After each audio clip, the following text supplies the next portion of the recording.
जितने भी पर्चाधारी हैं, आज सैकड़ों पर्चाधारी बने हुए हैं, पर्चा बना करके लोगों को भविष्य बताने वाले, सनातन के रक्षक कहने वाले,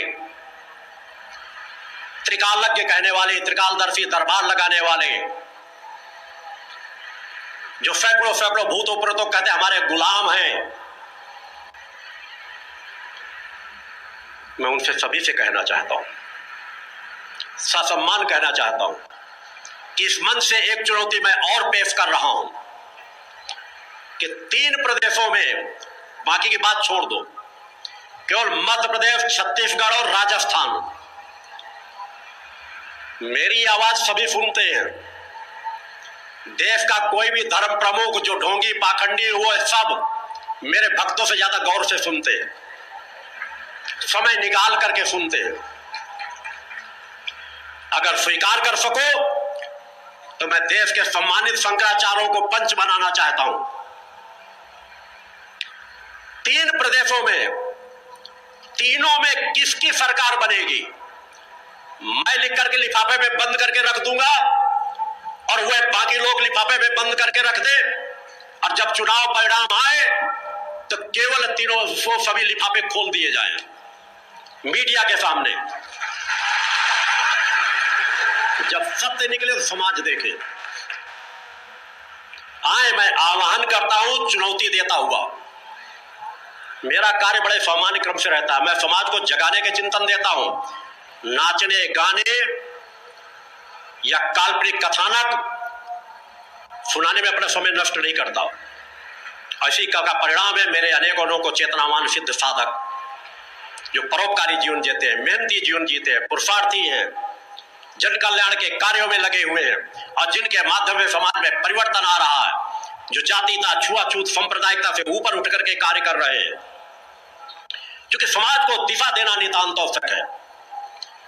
अगर मैं आवाज नहीं उठाऊंगा तो फिर कोई आवाज नहीं उठा सकेगा। लफ्फाजी से कोई काम नहीं चलता।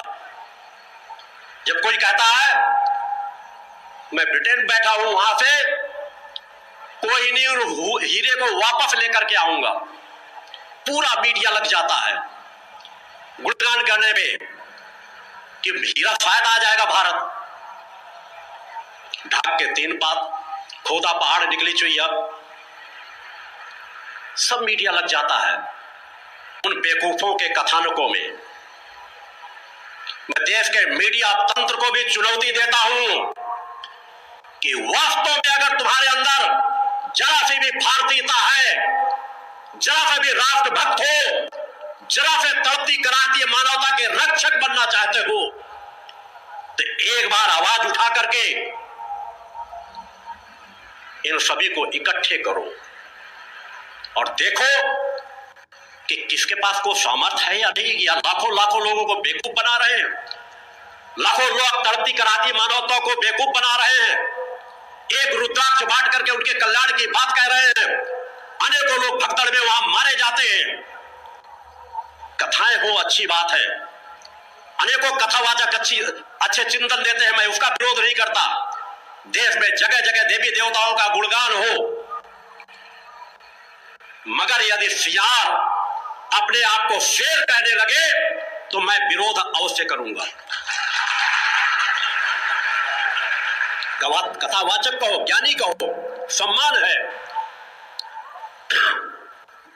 मगर अपने आप को यदि सिद्ध कहोगे तो सिद्धों को चुनौती देने के लिए सच्चिदानंद मौजूद हैं।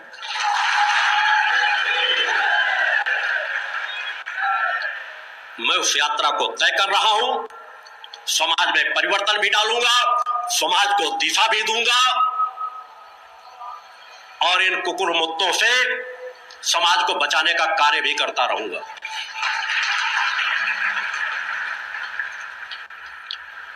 जहां चाहते हैं छतरी तान के तैयार हो जाते हैं, फिर अपना मान सम्मान, कोई कह रहा भूत प्रेत झाड़ रहे हैं, और जब मुकदमे की बात आ जाती है, मीडिया पूछने लगता है तो निगेटिव पॉजिटिव एनर्जी की बात करने लगते हैं। फिर वहां नहीं कहते कि हाँ भूत प्रेत हम झाड़ते हैं, क्योंकि औकात ही नहीं है। फिर वहां निगेटिव पॉजिटिव एनर्जी की, अभी समय आप लोगों ने देखा होगा, काफी समय जब मीडिया में आया, कुछ हलचल मची, तुम्हें मीडिया के लोगों ने पूछना शुरू किया कि इस तरह तो कोई कह नहीं सकता कि भूत प्रेत होते हैं। तो एक जगह भी उन्होंने नहीं कहा कि ये कहने की औकात नहीं हुई, सनातन के रक्षक अपने आप को कहते हैं। एक बार किसी ने नहीं कहा कि हाँ भूत प्रेत होते हैं, यह पूरा एक लोक है। निगेटिव पॉजिटिव एनर्जी की बात किया उन्होंने। मैं अपने मंच से दावे के साथ कहता हूं कि हाँ भूत प्रेत होते हैं। भूत प्रेतों को मैं अपनी आंखों से हर पल देखता हूं, जहां जब चाहूं उनसे संबंध स्थापित कर सकता हूं। मगर वो कुकुरमुत्ते जो कभी कुछ कहते हैं और गिरगिट की तरह रंग बदल लेते हैं। कुछ लोग बड़ा सनातन के रक्षक होकर सनातन की रक्षा करना है, सनातनियों इकट्ठे हो जाओ, एक हो जाओ। सनातन को नहीं इकट्ठा करना था, उन्हें तो अपने आप को महिमा मंडित कराना था।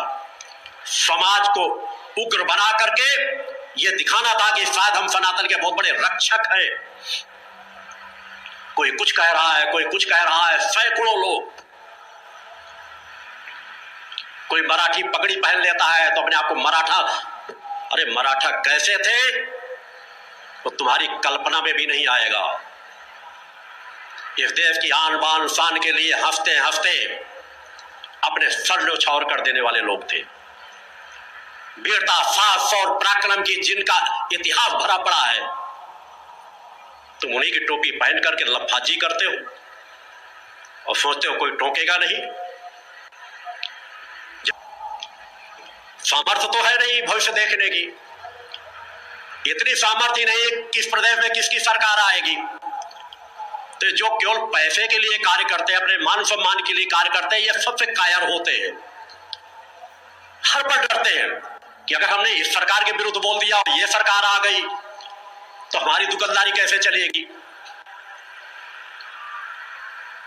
अनेकों लोगों ने आपने सुना होगा, ऐसे मीडिया में आए, मैं तो ऐसी चीजों को देख करके कई बार हंसी आ जाती है कि किस तरह का लोग जीवन जीते हैं, कि उनकी कथनी करने में कितना बड़ा फर्क होता है।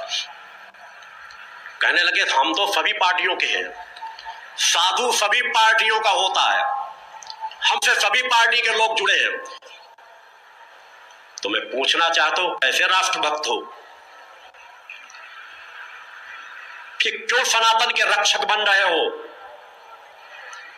अगर ये कहते हो कि सभी पार्टियों के साधु सभी का होता है, तो ये साधु वह कह सकता है जो समाज से बिल्कुल संबंध न रखता हो, कि आज यहां कल वहां, कौन क्या कर रहा है उससे नहीं, वो अपने जीवन को सुधारने में लगा हुआ है। मगर समाज के बीच खड़े होकर के समाज के मार्गदर्शक बनना चाहते हो, और इतनी भी औकात नहीं है, इतनी भी सामर्थ्य नहीं है कि मंच पे कह सको कि हाँ ये पार्टी गलत है, ये पार्टी सही है। समाज को दिशा नहीं दे सकते।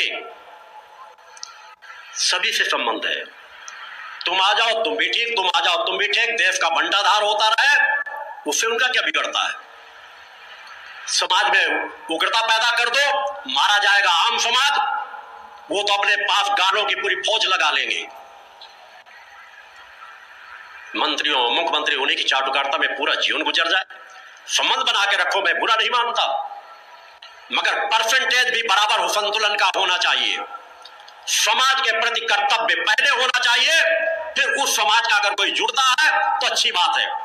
मगर अगर सामने खड़े होकर के मुंह पे अगर न कह सको, कोई सरकार किसी सत्ता पक्ष का आता है कि ये गलत है सही है,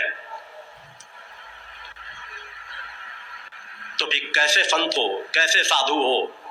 साधु अगर सत्य ना बोल सके तो साधु नहीं हो सकता। कोई साधक यदि सत्य बोलने की हिम्मत न रख सके तो साधक हो ही नहीं सकता। वो झूठ और फरेब का जीवन जीता है कि साधु तो सभी का है, सभी पार्टियां हैं।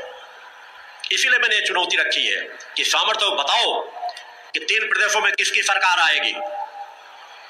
और मैं सत्य हर मन, अगर मैं चाहूं, और मैंने प्रमाण समाज में देने की और रखी है, और इस 3 दिन के दिशों में भी समाज के लिए कुछ चीजों को रखूंगा। मगर जब मैं चुनौती रखता हूं तो कुछ अधर्मी, अन्यायी, ढोंगी, पाखंडी बिलबिलाने लगते हैं। मगर मेरा कार्य ही है। मैंने तो मां के चरणों पर संकल्प लेकर समाज के बीच यात्रा प्रारंभ की है कि सत्य धर्म की स्थापना भी करूंगा और इस धरती करायती मानवता का शोषण करने वालों के विरुद्ध मुखर होकर के आवाज भी उठाता रहूंगा।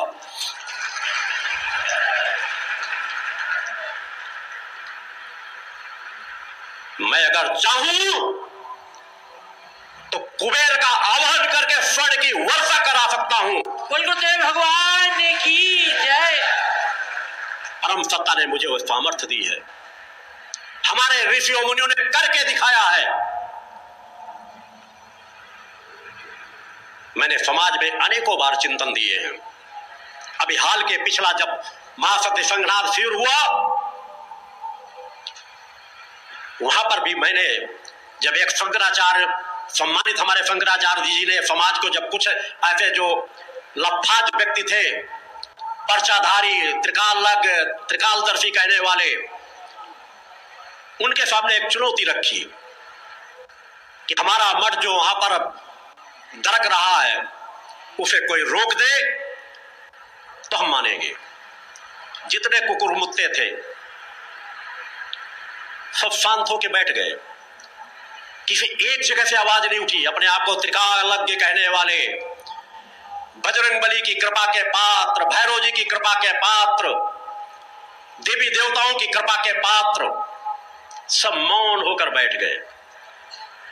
प्रयागराज की धरती से महाशक्तिनाथ संघनाथ शिविर में लाखों लाखों लोगों के बीच, मीडिया के बीच आपके गुरु ने उस चुनौती को स्वीकार किया था।